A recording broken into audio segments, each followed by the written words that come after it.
एक बार एक भिखारी अपने जीवन से परेशान हो चुका था, क्योंकि उसे अपने जीवन को चलाने के लिए भीख मांगना पड़ता था। उसे हर एक चीज के लिए भीख मांगना पड़ता था। इसी बात को लेकर वह दुखी रहता और दिन भर यही सोचता कि उसकी जीवन में बदलाव कैसे आएगा। यह सोचकर वह निराश हो जाता। वह हर दिन देखता कि बहुत सारे लोग निराश होकर, आंखों में आंसू लिए लोग और विभिन्न चिंताओं से परेशान लोग गौतम बुद्ध की तरफ जाते और वापस लौटते समय वे लोग बहुत ही खुश होते थे। वह भिखारी यह नहीं समझ पा रहा था कि गौतम बुद्ध उनके साथ ऐसा क्या करते थे कि वे बेहद खुश हो जाते थे। वापस लौटते हुए लोगों के हाथों में ना तो ढेर सारे पैसे होते थे, ना ही सोने चांदी। तो फिर ऐसा क्या होता था कि लोग बुद्ध के पास से लौटते वक्त इतना खुश होते थे? यह सब सोचकर वह भिखारी भी निर्णय लिया कि वह भी महात्मा बुद्ध के पास जाएगा और देखेगा कि ऐसा वहाँ क्या हो रहा है कि दुखी लोग उनके पास जाकर खुश हो जाते हैं। वह बुद्ध से मिलने के लिए उनके पास चल पड़ा।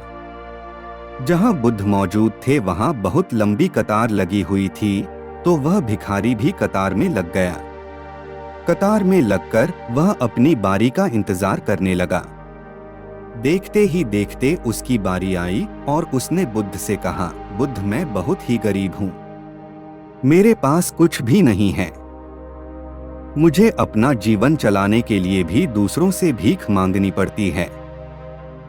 अब आप ही बताइए कि मैं अपने जीवन को कैसे बेहतर कर सकूं?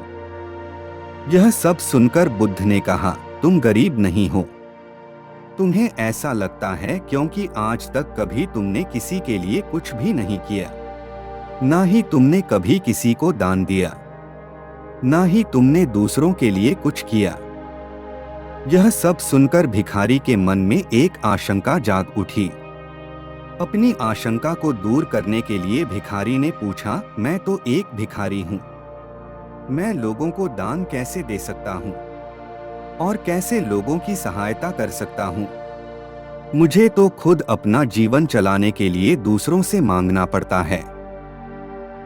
यह सब सुनने के बाद गौतम बुद्ध थोड़ी देर चुप रहे और फिर उसे बोले, तुम्हारे पास हाथ है जिससे तुम लोगों की सेवा में लगा सकते हो और दूसरों का भला कर सकते हो। इसके अलावा तुम्हारे पास मुंह है जिससे तुम लोगों से अच्छी अच्छी बातें कर सकते हो और दूसरों का हौसला बढ़ा सकते हो। यह सब करके भी तुम दूसरों की सहायता कर सकते हो। जरूरी नहीं कि दान सिर्फ पैसों से किया जाए। हम चाहे तो हम शिक्षा का भी दान कर सकते हैं, चाहे तो अन्न का भी दान कर सकते हैं। ऊपर वाले ने अगर किसी को पूर्णतः अच्छा शरीर दिया है तो वह गरीब नहीं है, वह बस दिमाग से गरीब है। उसे इस विचार से हटकर दूसरों की सेवा में लगाना चाहिए। बुद्ध की यह सब बातें सुन लेने के बाद वह भिखारी बहुत ही ज्यादा खुश हो गया और उसका मन अब संतुष्ट था।